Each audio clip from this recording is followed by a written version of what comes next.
Hi, and welcome to Looking at Ticks. Today we're going to look at black-legged ticks up close. The ticks were collected in the wild, and then we used a scanning electron microscope to take a closer look at all of the different features of ticks. So you may ask, why should we even care about ticks? Ticks are parasites that need a host to survive. They get their nutrients from sucking blood from their hosts. In the process of sucking blood, ticks can also spread bacteria and viruses responsible for diseases like Lyme disease.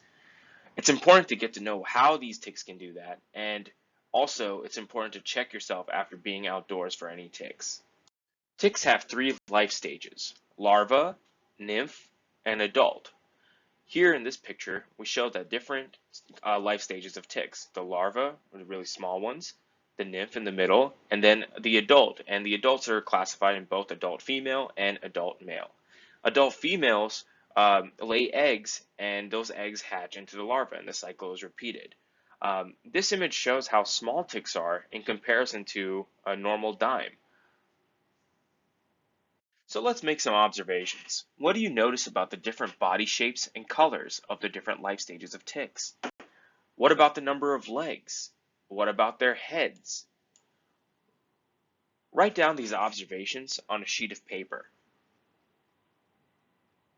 So as mentioned, the ticks are pretty small. They're smaller than a dime, the size of a dime. So how can we look at these ticks really up close? So we use the scanning electron microscope. As you may know, a microscope is used to look at really small things and find out the details. So this kind of microscope, the scanning electron microscope, uses an electron beam to scan the sample. In this case, the sample is our ticks. In order to use the scanning electron microscope, we need to coat the ticks in metal first. This process is known as sputter coating. Sputter coating works by melting metal and depositing the plasma in a uniform fashion. The samples on the disc here revolve while the metal is deposited from the glowing plasma shown in the video.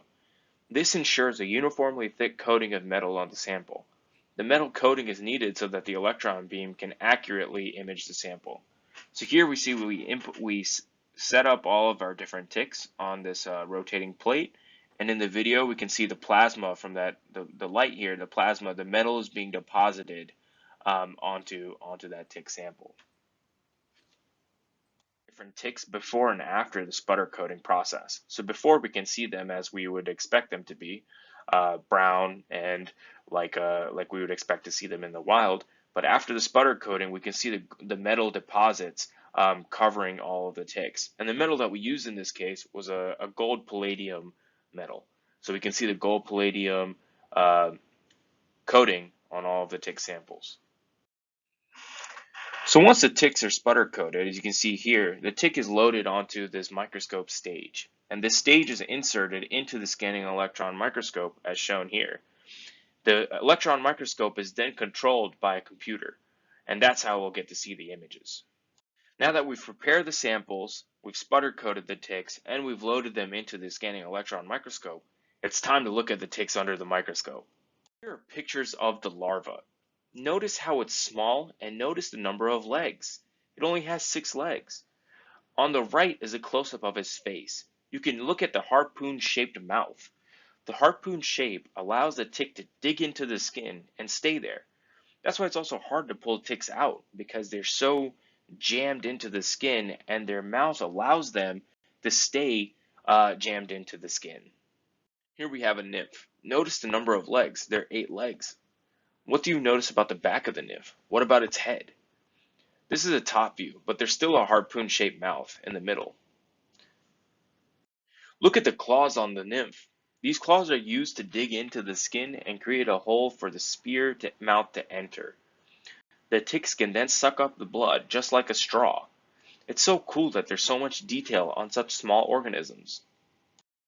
Here we have an adult male. What do you notice about its head? What about its back? Notice how the head is a little bit stubbier than the nymph's head. An adult female. What do you notice about its head and its back?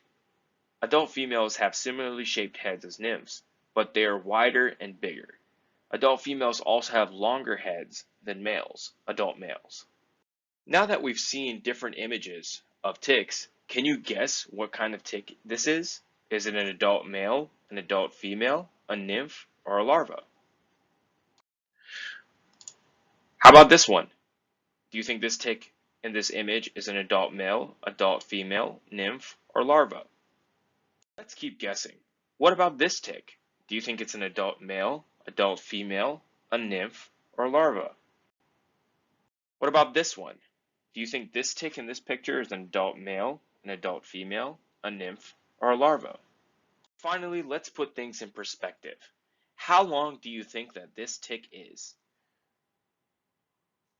If you guessed around 3 millimeters, you're correct, and this tick is an adult. The nymphs and larvae are much smaller. Make sure that you're very careful when going outside during tick season. Wear long pants and shirts, repellent, and check yourself after being outdoors.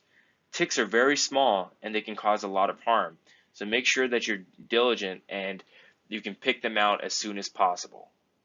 We hope that after this video you have a better understanding of how ticks are able to latch on to their host and suck blood. We hope that you're also able to distinguish between the different kinds of black-legged ticks and their different life stages.